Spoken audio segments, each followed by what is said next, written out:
Like everywhere I go, I got to come back with a flag. That's cool. And so it's a strong argument right there. Yeah. No, that's true though. Sun does sound cool. But wait, what? You only say sun to older people? Yeah, which is like super contradictory. My OGs that call him son, which is crazy. I started calling people mijo like we do in Colombia when I'm speaking Spanish now. Mijo. Yeah, that's mijo. Yeah. What's going Welcome on? to another episode of the Kickoff Lounge, Hurricane Ian edition here. Yeah, we got a house today. Yeah, man. Shouts to the Hurricane. Hoping everybody is safe out in Florida. Is it gonna hit any other states too? Louisiana and shit like that? I don't know, man. I don't even know. Been very selfish and just thinking about us. I think right now, I think right now it's just hitting Florida. I think probably it's hitting the west side of Florida hard, son. Hard, Tampa, yo, praying for all of our brothers and sisters out in the Tampa area. Out west, yo, stay safe. Yo, where Naples got hit crazy for mine, all that, man, it's crazy. But hopefully we could bring the spirits up a little bit right here on the Kickoff Lounge. It's your boy Al-Pizzle and your boy Big Miles. I mean, I said try, so because like a group of people that is not gonna lift up your spirits right now is the USMNT national team at the moment. Man, I ain't gonna lie, dog. I ain't gonna lie. I was like, but prior to these last two friendlies, man, let's go. You were very excited. Talk about US to the World Cup final. Dog, after these last two games against Japan and Saudi Arabia, man, I'd be lying if I said I wasn't a little nervous, man. I'm super nervous, bro. Dog, the way that we played these last two, starting off in Japan, bro. Like, first of all, that game in Japan was probably the worst game that I've seen, the worst just quality style of play that I've seen from the US team since we didn't qualify for the World Cup. It was bad. It's been at least 4 years. It was bad. We played so scared. Japan, they just look so disciplined and so well structured and well organized. They look so hungry. They look like they were playing for something. They look like they were playing for each other. And granted, I was hearing the commentators too. Apparently there's like a bunch of players that they're going to their fourth World Cup together. A bunch of players that are going to their third World Cup together. But a bunch of other players going to their second World Cup. On Japan. Yeah, that's they're a clicking team, bro. So it's like it's hard to establish chemistry on a bunch of young guys so quickly, right? 100%. When like our OG, I guess, is what, DeAndre Yedlin, he's what, 28, 29? And then the next OG is what, Pulisic, because he was there like for the last US team. Yeah, and because he plays at the highest level out of everyone. Yeah. Exactly. At least we expect him to, Well, no, he plays at the highest level as far as for his club team. He's won a Champions League and all that other jazz. Absolutely. He's How he's playing right now, dog, against Japan, against Saudi, bro. Yeah. So he didn't play against Japan. No, it was Saudi. That's what I meant to say. It was Saudi. Saudi, he just looked lost. I don't know, man. He looked scared, bro. Like, what I love about Pulisic is his confidence, bro. I saw no confidence. Usually, I saw no confidence from nobody. Like, if I'm gonna keep it real with you, if there was one silver lining that I saw in these last two games, is that I believe that we now know who's gonna be the number one goalkeeper for the US team. Matt Turner has easily locked in that spot. Beast. I think had it not been for Matt Turner, that game against Japan would have easily been 6-0, 7-0. Easily.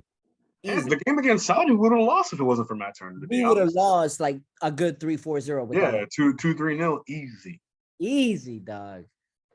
I don't know, man. That's very scary to say, bro. Like, I know these are both great teams, in their own right, as far as World Cup level. Japan, like you said, a bunch of them have been going to their third, fourth World Cup. They have more chemistry, they have more experience at this stage, and the US team it's kind of like a newly thrown together kind of system. And I didn't mean to say the word system because I know the that focus on the system that I think what is killing us really is it's just killing us. And then Greg came out and said, I didn't see any personality from the players. I mean, he's right about that. There was no personality. Nobody But showed that- that on the field. I agree with him. But we were texting, all of us were texting about system versus personality and how the system is limiting personality. And then after he comes out and says that. So it's like, I don't think he even realizes. To me, I feel like the system is limiting personality to an extent. I mean, like, it's limited it these last 2 games.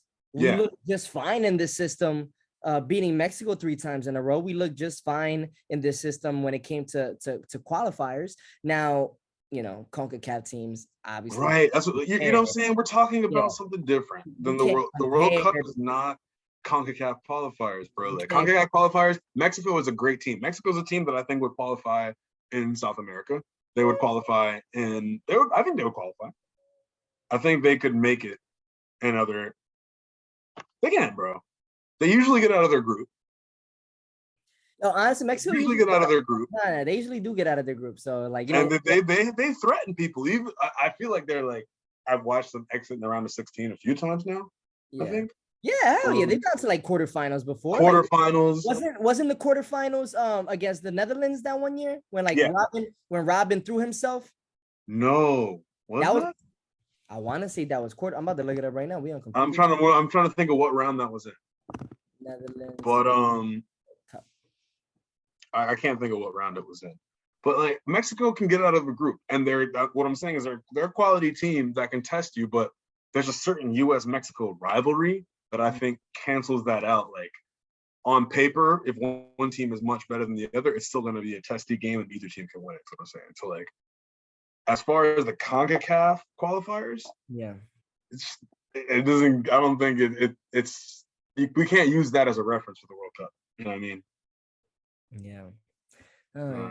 That's just crazy. It was. I'm reading that it was quarterfinals too. It was the quarterfinal. Yeah, man. That's crazy. I remember watching that live, man. I'm like, oh, I felt. No, I remember the game. I was just like, what round was that? Oh man, I remember that. That hurt me for my Mexican brothers and sisters, man. That's just crazy. But yo, man, this system is weird, bro. So first of all, it obviously didn't work against Japan. Like, we looked absolutely awful. We played so scared, so reserved. I don't know. We did not show up. We literally didn't show up. When it came to Saudi Arabia, we did a little bit better, but it wasn't an improvement to where it was like, all right, I feel nothing to write home about, dude, because they were threatening us a lot. Yo, they were attacking crazy on us. It wasn't a performance where I can say that, like, all right, I'm excited to like go up against England and Wales and Iran and really dominate this group. Bro, did you see Wales in the international break? Even England in the international break. Oh, England, the way they played Germany. Well, at least they came back though. They came back on Germany. But I'm saying the way at least they fought. For that comeback, like it was like once they brought Soccer on. It was probably like 15, 20 minutes. The way they played once Soccer was in the field, bro. Yeah, England looked very dangerous once they started coming back like that. Of course, we know that, man. Like, they have, like, you see their whole lineup, man. It's all they have a lineup full of superstars, not even just stars, man. They have a superstar lineup, so if they could put it all together, which they haven't recently, then they're gonna be more than just fine, bro. What I loved about England, and like when it came to that Germany-England game, was they fought. You know, they at least fought. It was 0-0 halftime and all, but then they were down 2-0. Even when they were down 2-0 after a horrible run of games that they've had since like March. They haven't won a game since like March or something like that. Y'all, like, they fought back. You know, they fought back. They came back. They took the lead 3-2. They lost the lead 3-3. I haven't seen that hunger, that desire from the U.S. men's team, man. And Berhalter ball, man, can it work? For the World Cup, man, I'm not like, feeling too excited about it. So Berhalter ball is, like, for those that don't really understand, you know, what that is, like, part of what that is playing a high line with our center backs, right? With a lot of space behind us.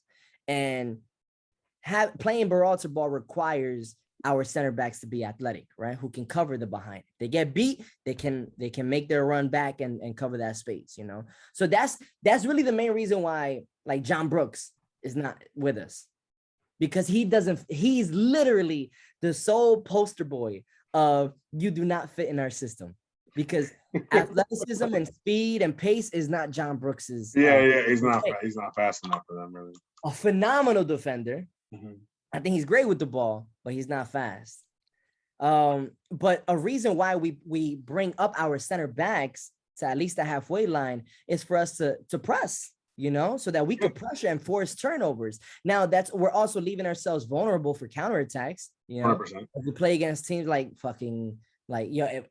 England, they catch us on a counterattack and they catch Sterling on the wing. Sterling or Saka on either wing coming at you. Come on, son. Gone, dog. That's a goal, right?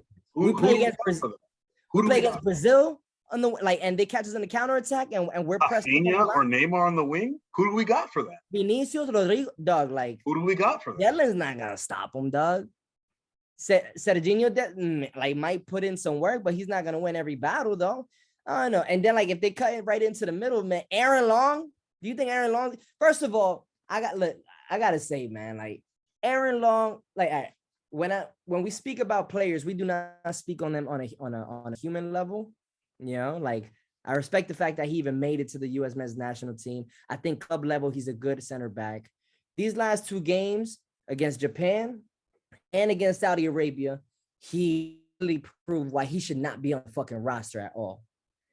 He kept getting beat. He kept losing the ball. He kept giving the ball up in such ridiculous fucking freshman JV ways, man. That shit was embarrassing. Did you see how he tried to switch the ball over to the other side of the field and it ain't even leave ground? It just set Saudi Arabia up for a fucking counterattack. Easy. It's really? Wow. Regalo de Dios. Oh, man. Aaron, I don't like Aaron Long at all. Zimmerman. You know who I like? Go ahead. Mark McKenzie, who they brought in for him. He played like shit too yesterday. I think he's. I watched some of. He didn't play great, but I don't say he played as bad as Aaron Long. No. Nobody played as worse. Aaron Long on his Harry Maguire shit. Right, that's what I'm saying. I don't think he played as bad as Aaron. So I looked up some little random highlights of it and stuff. I'm like, 25 from the Bronx, 6 feet tall. I'm like, okay. Yeah, that New York.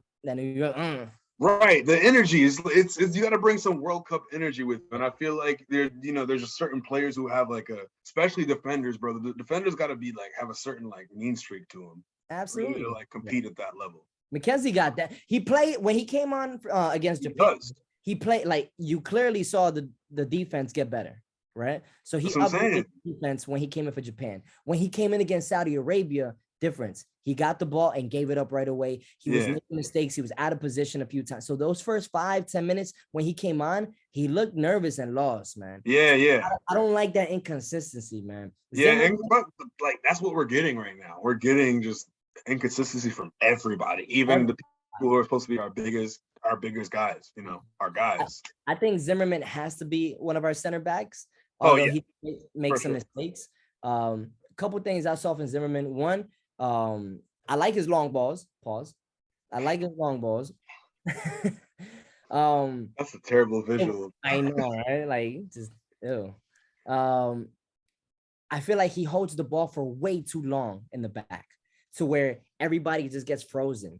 It slows the game down for sure. It slows the game down so much, man. And I feel like we were playing our entire offense through Zimmerman and Aaron Long, dog.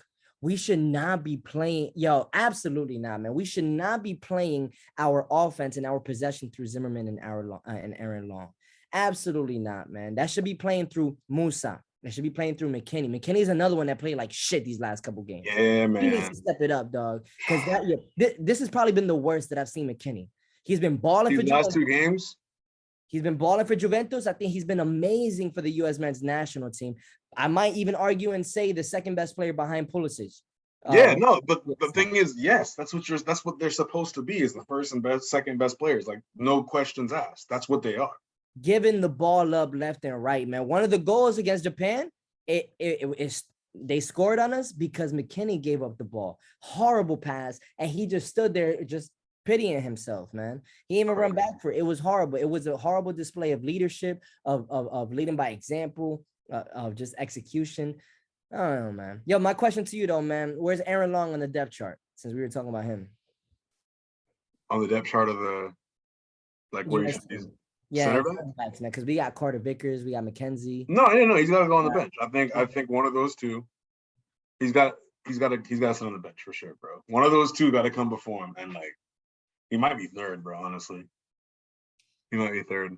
I mean, I think if it's gonna come down to those 3 center backs, and we got to pick 2 of them between Zimmerman, McKenzie, and Long, I'd much rather, not that as much of an upgrade with either, but I think McKenzie is a better version of than Aaron Long, when it comes 100%. That's what I'm saying. I think that's who should be playing.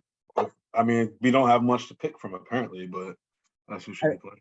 I really wish that we can just fucking bring John Brooks in, man, and not and say fuck the system when it comes to bringing the center backs up, bro. Because we're gonna get caught sleeping, man. Yeah.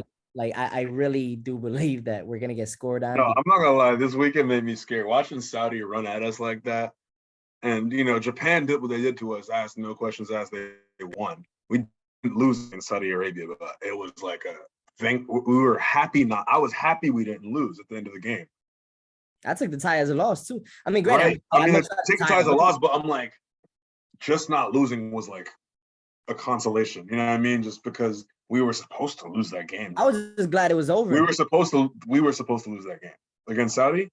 Yeah, we were supposed to. I was glad it was over, dog. We only had dog in the last 180 minutes. We've had 2 shots on goal. One of them was a weak ass shot from McKinney. They didn't even go nowhere. It went right to the goalie. The other one was Jesus Ferreira. As soon as he came on for Pepe, which that's gonna be the next conversation right there. Ferreira, as soon as he got subbed on, Saudi fucked up. Paul Areola, the Dallas connection, set it up for Ferreira. Ferreira had a nice shot, but he just couldn't finish though. But then Ferreira disappeared from there. He was gone. Hey man, Pepe, Ferreira. What we doing about this number 9 spot, man? I mean, what's the number 9 situation looking like, bro? Bro, put my dog P-Fuck in there, dog. Yeah, because we gotta try something, bro. We gotta see what we got. At this point, man, if Berhalter is not gonna give P-Fuck a chance, I would love for P-Fuck to be our number 9. All right, love. But if he's not gonna put him on to start, bro, at least to get on the team, I would probably say, man, put either Weah or Pulisic at a false 9, because clearly having a number 9 up top is not working for us. Pepe had the least amount of touches in the first half when it came to the United States team. Even Matt Turner had more touches than Pepe. I want to say he had single digit touches, man. Damn. Bro, it was like the 35th or the 40th minute, and Pepe only had 6 touches on the ball. And 2 of those touches is because he ran back to defend. One, I don't think it's completely Pepe's fault because, as a striker, you're also expecting to be serviced. So I think that's a big knock on our midfielders and our wingers. But 2, see that's happening, then you got to find the ball yourself. You're going to have to drop back and do something, bro, and get yourself involved. It felt like we were playing all game with 10 players. Yeah. Pepe disappeared. Yeah. Ferreira, I think he was more present. He was more present, but I don't know. It just seems like the system, we don't know how to really service the number 9 properly. It's just not. Pepe needs to I think Pepe, he had incredible moments during the qualifiers for us, right? Pepe's 19 years old, bro. Pepe needs to not be on this roster for this World Cup.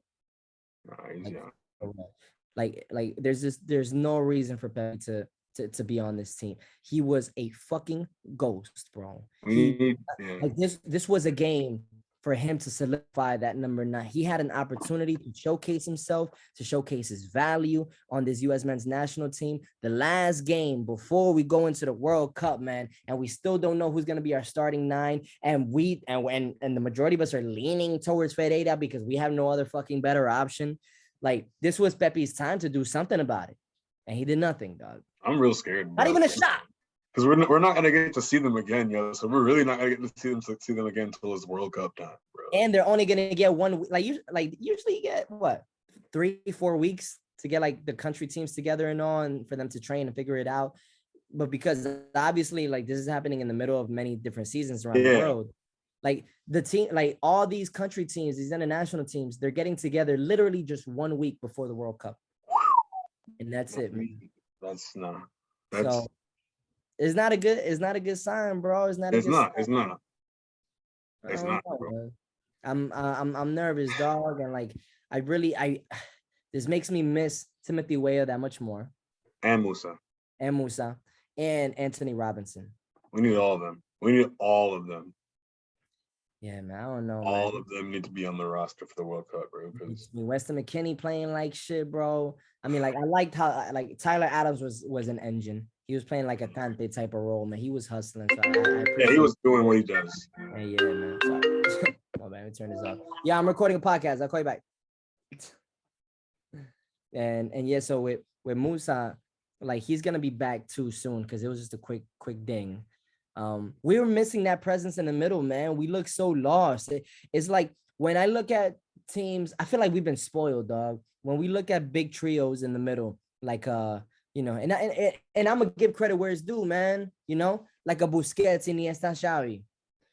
Like like the way that they're able to move the ball around and then just not only just move it around, but also like bring it forward too. Yeah. And create space is beautiful. The way Casemiro, Modric, and Cruz, the way those three were able to just move the ball together in the middle and then find an opportunity for somebody to move forward. Like there was this understanding, there was quality, there was high IQ, quick thinking when it comes to those trios. Not saying that we have the quality of either of those two trios that I just mentioned from Los Blancos or La Masia.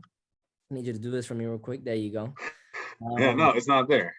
It's not there. And I think Musa at least brings us a little closer to having that, at least that kind of quality. Yeah, you know? Oh, for sure. In the midfield, absolutely. He's doing his thing for Lille.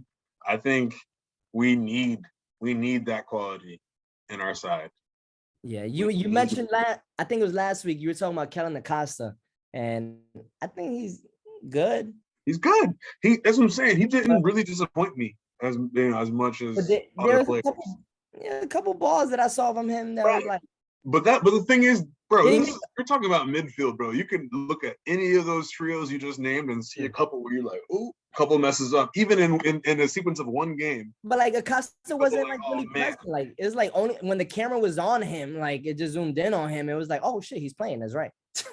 Like there was like I didn't feel his presence on the field, man. Like whose presence did you feel on the field, anyways? But he is an unsung hero. You know what I mean? Like we talked about, we never really see the work he puts in. He just puts it in. You know what I mean? Like pause. But like he just puts the work in. He just puts the work in. You know what I mean? Like he makes certain runs, blocks certain spaces, and just kind of does it that way. Honestly, like does he even get the ball that much? Like, do you remember him on the ball? Do you really ever think about like him on the ball? That's the thing, though, man. Like as a midfielder, you should be able to control it. You should be able to like move the ball around. But I'm not saying we're not saying he can't. But there's no time when he's on the ball that super sticks out to us because he's just doing productive shit with it. Like he's just making certain passes, doing things within like minimal touches and stuff like that. If he was one of those guys that was taking like 38 touches, then we would, be able to think about him on the ball more. But really, he does a machine. He's just there. Wales looked bad in the international break, which is good for us. England didn't look bad. They didn't look as bad as we did. No, we look bad. But I'm trying to look at they didn't look as bad as we did. Look at the silver lining with me, though. Look at the silver lining. Okay. Wales looked bad, right? England, they've been in a bad streak, although they kind of caught some heat against Germany, but they've been on a super bad streak lately. But then Iran, who's like, we don't expect much from them, they beat Uruguay, dog. So it's like, it's a little nervous, but I do believe that we can still make it past the group stage. All right. We shall see. The worst thing that can happen, honestly, is that we don't make it out the group stage, and it just is what it is. And we fire Berhalter, and then we start the campaign. That's the absolute worst case scenario. If we don't make it past the group stage, Berhalter's out. All right. Based on what you saw this weekend from us, or this, this 2 games. Yeah. Honest prediction. I know you made your Brazil final prediction. Cool. Do your thing. Be real now. Like, let's be real based on what you saw. If we play exactly like that. Nah, I don't know. We play exactly like that. Group stage. Qualify, man. I'd be surprised if we score a goal, dog. Right. Group stage. Out. If we play exactly how we played these last 2 games, Iran will give us work. Fourth place. We'll be Iran will give us work. We'll be last in the group stage if we play like this, dog. What? Don't sleep on Iran. Yo, don't sleep. Yo, there's this thing as sleeping on teams anymore. In the World Cup, bro? Yo, real shit, dog. You saw the US Saudi game. Saudi was like, hey, yo, y'all kind of nice, though. Yeah, Saudi was playing. I looked at Saudi, I was like, yo, they were kind of running at us, dog. They was running at us. I'm like, was this Brazil or Saudi we playing against? Like, it was like. They caught us slipping on the counterattack. Like you talked about, they caught us on the counterattack a few times and was problematic. And the thing is, like, compared to us, they looked fast. Like when you saw them running full speed and versus us, they just looked fast, bro. We weren't hungry. We weren't running hungry. We weren't playing hungry. There was just a pace that Japan and Saudi played with that we just didn't have. Like a pace and an intensity. Dudes was nervous. Dudes thinking about, oh, am I gonna make the team? Am I gonna get cut? Am I gonna make the starter line? Nah, man. Like I feel like the focus is just on the wrong things right now, man. And U.S. men's national team, man. It's a little shaky, but you know what? We're still in the World Cup, and we have 53 days. I believe it is 53 days until we could get it together, man. But somebody that got it together is the MLS and Apple. Oh, right? Yeah, they got together. They linked up. I like it. They said, MLS and Apple was like, all right, cool. With the start of our partnership, we need to start off with a bang. What's the biggest thing that we can make happen for the first game of the MLS season in 2023? El Trafico at the Rose Bowl. So fire, bro. That's insane. That's lit. Yeah, the Rose Bowl. Big Rose Bowl is huge. 90,000 people. Yeah. You think we can fill that out? Game 1? Ooh, maybe. I think we could, man. You think we can fill the whole stadium out? MLS shit. 90,000, man. If like all like the heavy hitters are there between Chicharito, Douglas Costa, Ricky Puig, Gareth Bale, all of them, yeah. I think they're really gonna push the shit out of this first game, man. Yo, I think I can even say I might even go as far as to say we might have to expect some even more signings in between this season and next season that might make some noise. Oof, man. I mean, imagine if they sign a couple more names. Both of these teams, if they sign a couple more names. There's gonna be more, without a doubt. Motherfuckers really it's not like the signing is gonna stop out of nowhere. You feel me? Yeah. So that first game, we might even see more names on the field than we do now. Yeah. Right. Yeah, no, it's gonna be hype. The MLS Apple thing, I think enough people will be willing to subscribe. I'm already subscribed to Apple TV. I think it'll do well. Enough people already have Apple TV, and maybe if they don't even watch MLS now, they'll start. It's a way to get new fans, possibly. So, I like it, man. I like it. I like that. Hell yeah. You watch Ted Lasso? I love Ted Lasso, dog. Love Ted Lasso, man. That's a phenomenal show. Good show, bro. I just won an Emmy, or a couple Emmys, actually. Yeah, they did. Yeah. And it's funny. I've had non-soccer fans ask me, like, "Yeah, do you watch Ted Lasso?" I'm like, "Yeah, I do." But people watch it even if they don't like soccer. I think it's better if you like soccer, though. If you understand, it's just so much better. I think it's even better if you watch soccer and American football, because there's also a lot of football. Right? Oh yeah. If you're familiar with both, yeah, absolutely. Oh yeah, it's dope. Yeah, I mean, potentially, with Apple being so heavily involved with American soccer, with American entertainment, and that kind of combination, because the MLS is American entertainment. Yeah, American sports is American entertainment. Absolutely. We watch American football, we watch basketball, we watch soccer, we watch sports in general for entertainment, right? 90,000 people in the seats. There's a possibility that I think we can fill it up. but let's be down though. 74,000 people was the record, right? And that was like the first ever like home game for Charlotte. That was the MLS record. 74,000. Yeah, 74,479 to be exact. Now, there's been 4 games that weren't MLS games, but still involved MLS teams, Galaxy to be exact, that had a bigger audience. So you had one game against Man U, 86,000, against Real Madrid, 89,000, and then 2 games against Barcelona, one in 2009 and 2015, both at 93,000 each. Of course, it's the best team. All 4 of those games that I just mentioned at the Rose Bowl. So basically, you gotta sell tickets for like $5 though, man. Let everybody come in. They gotta sell it for the low for sure, or like, yo, all right, I got this. If you got an Apple TV subscription, you get it for free. Because think about it, dog. You pay them every month for years to come. I think that's a fantastic idea. You know what I'm saying? Subscribe to Apple TV and you get 2 free tickets. Come on, dog. You're gonna think about how much money you're gonna pay Apple TV if you subscribe to them for 10 years, bro. Hey, man, put that in the email, dog. Yeah, suggestion box like a mug. But yo, did you see that? Commentate that game, here. Did you see that poster though? Did you see like the El Trafico poster? Like a movie, man. It looks like they're gonna play at the freaking Roman Coliseum, dog. That shit just looks lit. Like it's just... The only thing that's missing is Daenerys Targaryen. Shouts to all my Game of Thrones. All right, thank you for the Game of Thrones reference. I don't know how that even fit its way in here. Well, I mean, it like a Coliseum. It looked like some. You're right. No, it was insane though, bro. When I saw it, it was. I mean, I saw it, and then you guys sent it to the group chat. I was like, yo, it's lit. MLS is turning it up.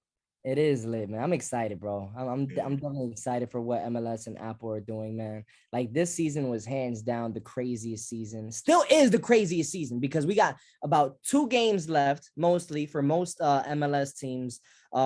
This playoff race is crazy because people as high as 5th, 4th place can easily be put out of playoff. No, they can get knocked out, bro. They can easily get knocked out because everything is so close. Like, you know, when you look at the standings, bro. Yep. Man, it's still like up for grabs. In the East and the West, there's a lot of spots still up for grabs, bro. Everyone's got the same amount of games, and there's from LA Galaxy, even Nashville at 4th. Between them and Real Salt Lake at 8th, there's only a difference of 4.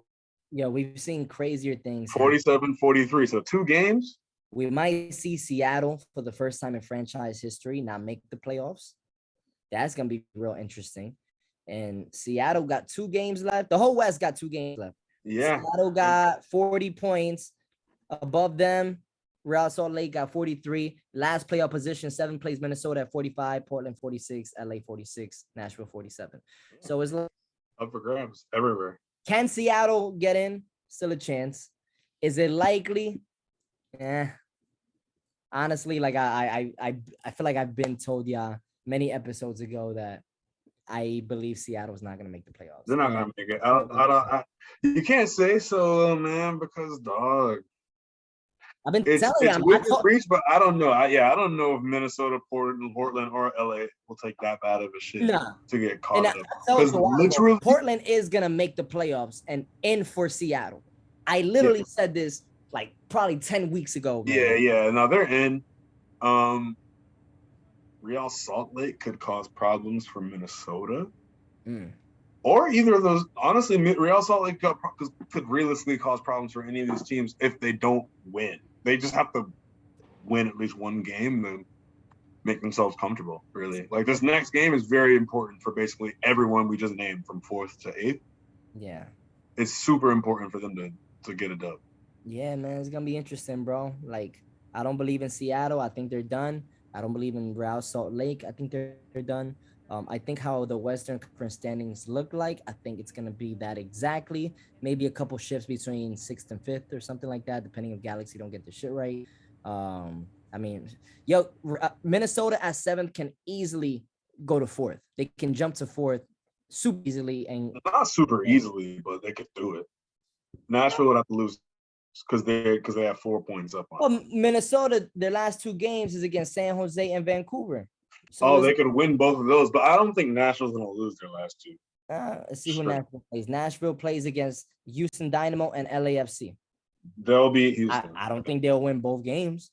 I think they'll beat Houston, though. I think they'll get at least one. I'm saying they'll get 1 win out of 2.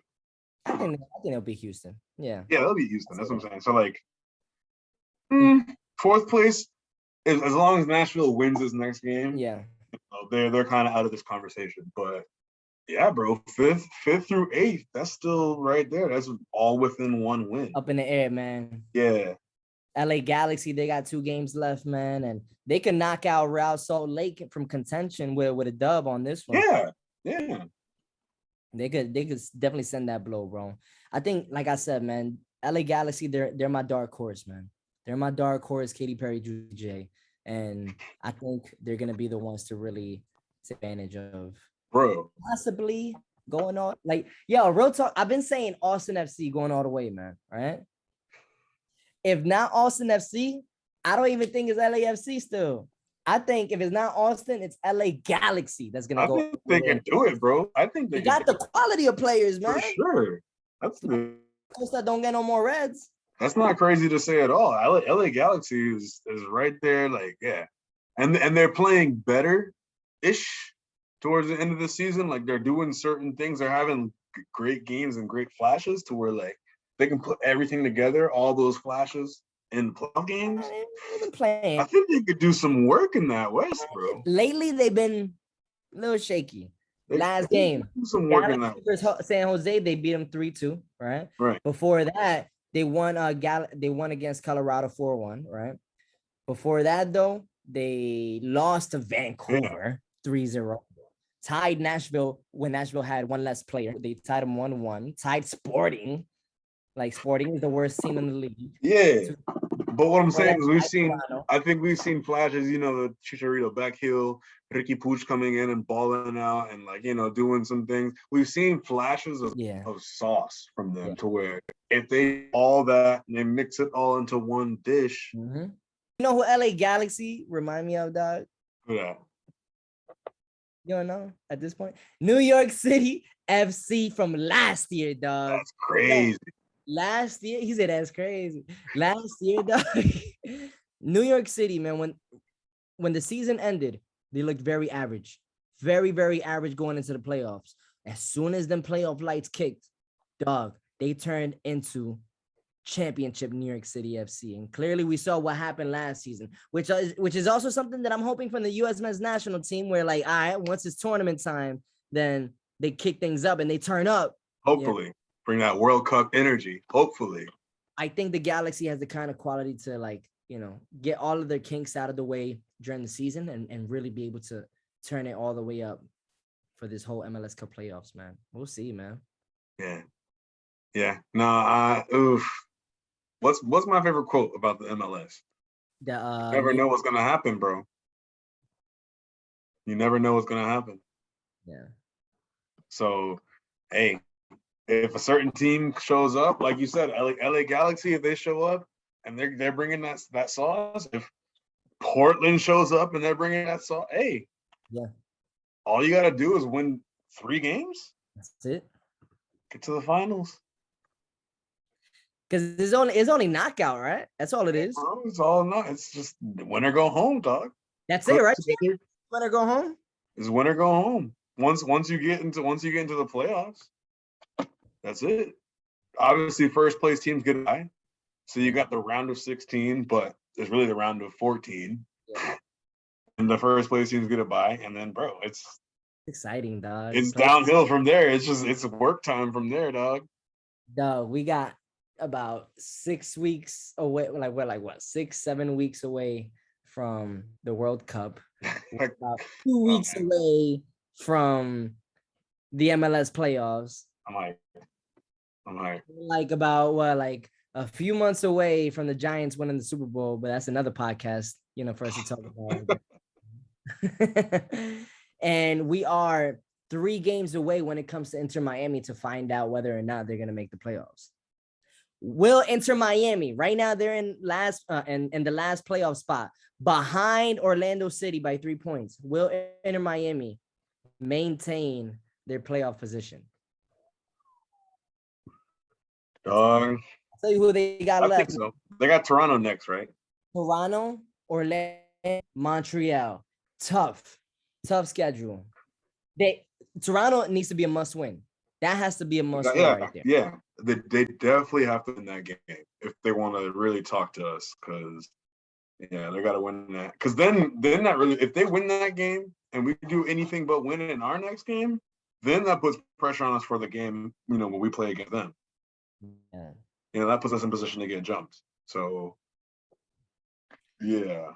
The Toronto game we should absolutely win. At that point, man, I don't think like Bernadeschi and Insigne is going to get crazy minutes, since they're pretty much out of it. Not even pretty much, they are out of playoff contention. Like, why would you try to risk your top players, to getting hurt? Maybe give the youngsters some opportunities to be able to turn up and ball, and you never know what could come up from there. Right. I think Inter Miami, well, not even I think, I know Inter Miami has something to play for. That is a playoff position. So Orlando City at 6 got 45 points. At 7th with the last playoff position is Inter Miami with 42. But a place outside of the playoff bubble is Columbus, also with 42 points. So Inter Miami still has that win difference advantage right there. Atlanta United got 40 points with 2 games left. Inter Miami and Columbus, they both got 3 games left at 42 apiece. So really, it's down. I think Orlando is in. Orlando has another 3 games left. So like, you guys are looking good. I think if there's going to be any change in the Eastern Conference as far as who's in or out, it's going to be only for that final playoff spot in the Eastern Conference. And it's going to be between either, I was going to say Christopher Columbus, the Columbus Crew or Inter Miami. You don't think Atlanta has a chance? Absolutely not. They're only 2 points down. They got 2 games left to play. They do the other 2 teams, Inter and Columbus, have a game in hand on them, which is really not good for them. But yeah, and Atlanta's playing New England and New York City. But you never. Oh, those are that's not an easy schedule to finish off. But you never know what happens in the MLS, dog. What if there's a skid? Unlikely skid, even from Columbus and Miami. It has to be both teams that got to go through the skid. They got to skid. Yeah. Miami, really, Inter Miami will have to skid, but yeah, I think. All right, so Columbus, they have 3 games left. They got the New York Red Bulls, they got Charlotte, and then they have Orlando City. Right? Red Bulls, that's a good team. Charlotte, and now and then. Orlando City's a good team, man. You guys just won the U.S. Open Cup. You feel me? I think Inter Miami has the more difficult schedule. Yeah. Of the 2 teams, I'm not including Atlanta, man. Atlanta. Oh, fire. It's got a notification. Aaron Judge has hit his 61st home run. Ooh. For another podcast as well. Yeah, man. Columbus can make it, bro. Because it's going to be hard for Miami to beat Orlando and Montreal. I see Columbus. I see them beating the Red Bulls. I can see Columbus like easily beating Charlotte. I can see Columbus beating Orlando. I can also see them losing, but they're all very winnable games. I don't see Inter Miami beating Montreal. That's my biggest thing. Yeah, I don't think so. Unless Montreal is just chilling like we're in. Yeah, because they're in. They're good. It's gonna be exciting, man. I'm excited, man, for these last 3 games for them, man. Like the teams that still have 3 games remaining. The Western Conference, they all have 2 games remaining. Hey, man, it's gonna be ill, bro. It's gonna be ill, man. And I think it is time. With that being said, to pick them up. Yeah, we gotta pick them. Champ, talk to us. We here. All right. So getting right into it. Friday. Toronto, Inter Miami. Inter Miami. They got to come out with that dub. Biggest game of the season for them up to this point. Ooh, where is this game? Toronto. No matter. Toronto, eh? I was just there, eh? conflicted, eh? Yeah, I was just there. Now I'm back here. Tie.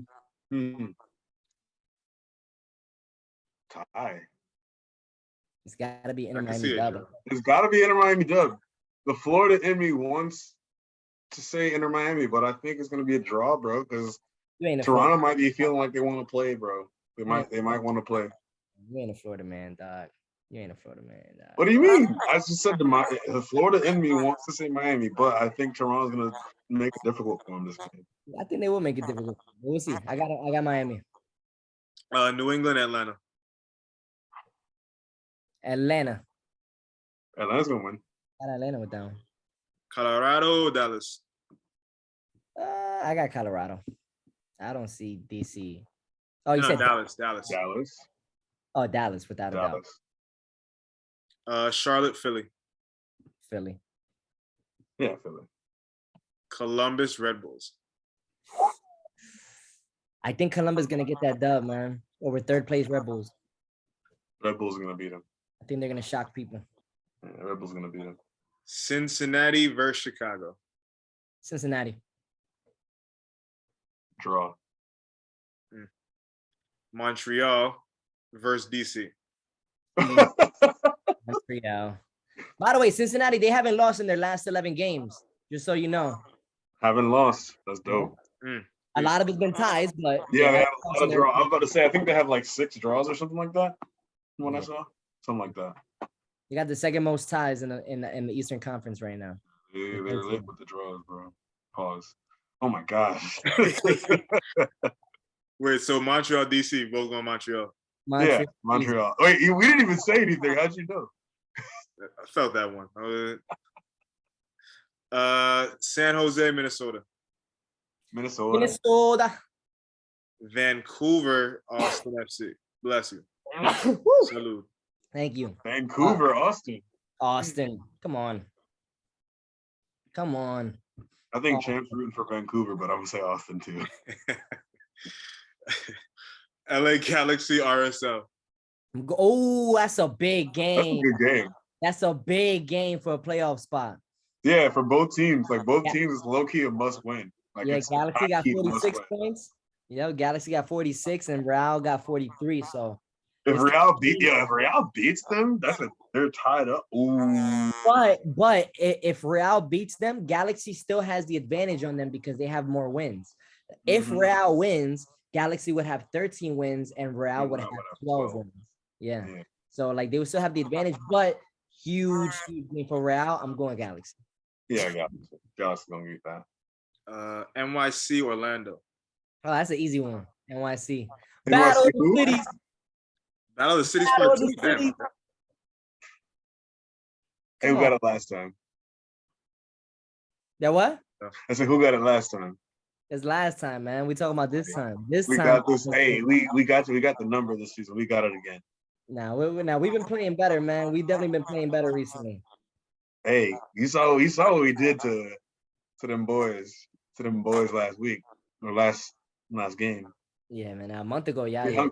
We hungry. You did your thing. Yeah, I did your thing. I ain't gonna press on that, man. But I think this is what we got, man. What we got? Portland, LAFC. That's a good game. I'm gonna say it's a tie.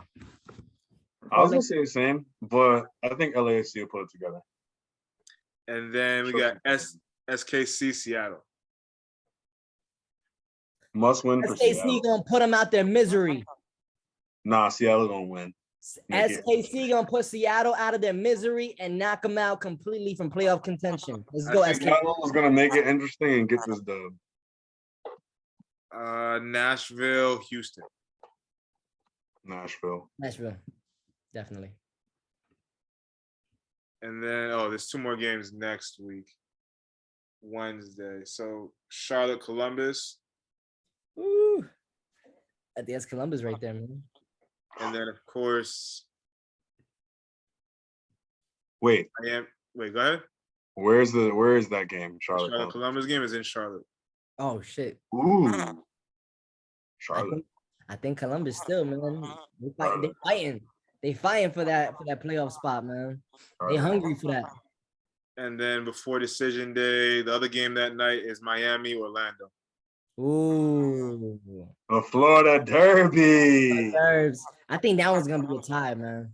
I feel like you just don't even have to ask me who I'm picking.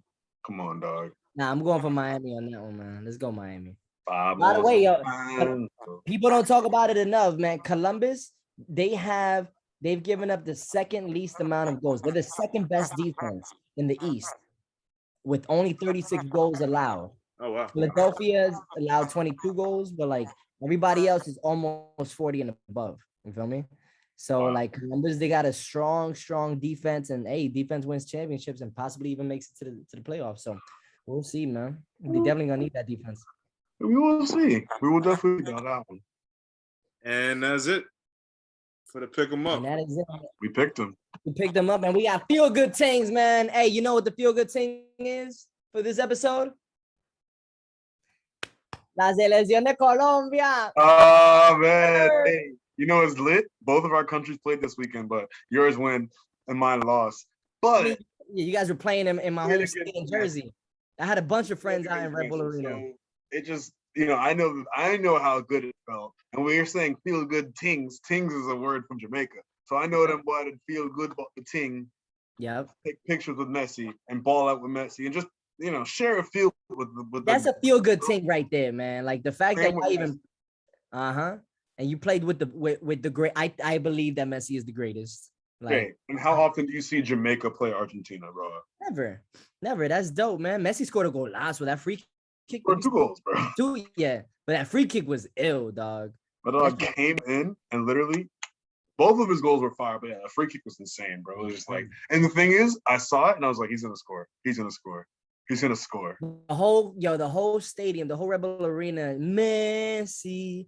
And this was before like he shot that free kick. It's right when he was lined up. Everybody in that arena knew that he was about to score that free kick, which is crazy. So I feel like even the Jamaica players were like, they were just sitting there, just like, yep. As Messi. You know what's fire though? Mm. We had, I think, 3 MLS players on the field. Blake was playing. Blake, Damian Lowe. Okay. There was one other kid. I forgot. I think he plays for like Red Bulls or something like that. Yeah.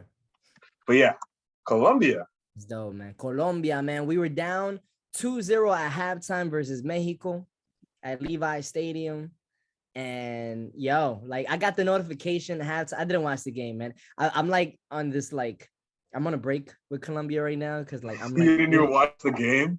Nah, I'm like still really hurt at the fact that we played the way we did to not qualify in the World Cup. Like we deserve to not go to the World Cup the way that we recently played, right? Yeah. But I saw the halftime score too, the notification. It said Mexico 2-0. I'm like, fuck, man. And then about 45, 50 minutes later, I get another notification. Colombia wins 3-2. I'm like, what? You should watch the game, bro. It was lit. Yo, I saw the highlights, dog. Shots my boy Barrios con un golazo to win the game. Goal of the international break, like I said. Illest goal I saw, bro. Yep. And my boy Sinisterra with 2 goals with a brace plays for Leeds United States of Colombia. That's the new name of that team, man. All right. I don't even know United what States you just of Colombia. Hell yeah. Sinisterra is a baller, dog. He scores, he fucking play makes. He's a hell of a player for Leeds United. And he scored in the last friendly for Colombia just a few days ago. He scored a goal, and he scored 2 goals last night against Mexico. Yo, that's a name that we got to really start recognizing, man. I never heard of Sinisterra up until the Premier League started with Leeds United. Sinisterra. Dog, he's a baller, man. Yeah, no, he's nasty. He's nasty, man. Nasty, bro. But that Barrios goal, though, to win it. Yeah, that was. You see that volley? It was like, yo, he just like, I feel like he just took like 3-4 like baby steps. He waited for that ball to come and dink. It was like. You ever scored a volley? I have, of course. Dog. When you catch it so perfectly, bro, it's like you don't even got to put power or force into it. It's like as long as you catch it right, the power is gonna be there already. Yeah. You know? Yeah. Most of my goals were on the ground, like literally like on the ground, rolling it past keeper. Like most of my goals were on the ground. So like when I scored a volley, it was always like, ooh, you just feel different, bro. You just Hell feel, yeah, man. 'Cause the quality. You gotta Mm. have quality, man, to finish with a volley or even a half volley. I think a half volley is even tougher. 'Cause sometimes you gotta catch it off a depending on how bounce. it bounces. Yeah, you gotta catch it off a bounce. But man, yo, my feel good team, and that's me personally, man. Colombia, like, you know, our journey to the 2026 US World Cup, we on the way. Hey, I'm feeling the same way about Jamaica. Like I said, we got a new coach, the dude from Iceland. He coached the Iceland team to the Euro. Remember when they were doing the Viking clap thing? That was the Right. best chant in the World Cup. Right. So that And the Euros, yeah. that coach is now Jamaica's coach. Fire. So, you know, we trying to make a little campaign for 2026 as well, man. That's why it's just dope. We got to see them feature, and the team looked better, even though we had to play against the Giants of Argentina. Team looked better. Your team, in your case, Colombia, who disappointed us recently by not making it, much better too. And they played against, like I said, a team in Mexico who I think could cause problems in South America in qualification. In the World Cup, I think they'll cause problems in the World Cup. They always do. That's what I'm saying. That's what I think. If they were to play in CONMEBOL, I think they would qualify. Yeah, hell yeah. I agree. I can definitely see that.